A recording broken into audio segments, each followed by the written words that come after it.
basically I'm a research-based teacher, right? So I'm a physicist, so I have my own lab, 2D materials and devices. So in all our physics, we take engineering physics and also MSc, we do research-based learning. So in the BS 4 years research program also, we inculcate research in the students' minds such that they should directly involve in our lab and they should publish papers such that it will help in their future higher studies and also future jobs in industries. Yeah, for the very sure, we completely follow the project-based learning over here, and apart from the theory, because engineering is all about practicing. So with this practicing, we make the students to work on the project, where practical knowledge will be imbibed into the theory, and that's what. So that's what students get benefited for the very sure. A very interesting question, because now learning materials or the resources are available abundantly, most importantly over the web, right? So one question that still persists is like, how is the role of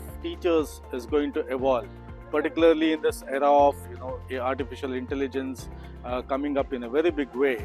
How do we see that teachers still retains their significance? So one very factor that cannot replace teachers is the fact that the interactive learning that we have. Okay, so one can study a concept or a certain topic over the web, but when it comes to interact meaningfully, you need an intellectual person to basically argue or counter argue or disagree or agree on a certain concept. So therefore that human intervention, wherever it is involved, will ensure that learning is up to the par. So in that context, we also include project-based learning. For instance, like in one of my courses in the last semester, Foundations of Electrical and Electronics Engineering, I had around 130 students, and out of these 130 students, there were 40 projects which were developed well within the framework of a course which spanned for around 3 to 4 months.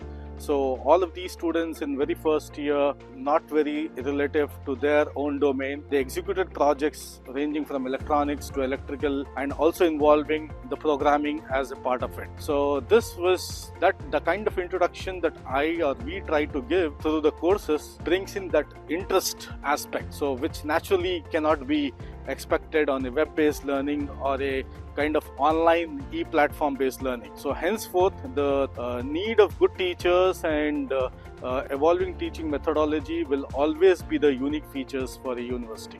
More into the hands-on experience, this is one of the aspects we should always look into, the typical classroom teaching, where we can demonstrate and then we can also learn together what's exactly happening in the reality and how we can link up with classroom technique. That's a great question, because oftentimes we come across that question not only from the students but even from professionals who come visit us, our university, for different events. So as part of our curriculum, we have embedded continuous assessment. So a part of assessment oftentimes happens where students do their own research, they create things, they will be publishing it as a website or an app, things like that, and they are assessed on that. That is one part. Apart from that, we have integrated capstone, and then we have integrated UROP, which are also graded. So overall, we try to give the students a holistic experience of how research is done, in case some of them are interested to go for higher studies as well. We do a lot of research, and along with our students also we do research. In fact, I have published few research papers along with my students who are like BBA and MBA students,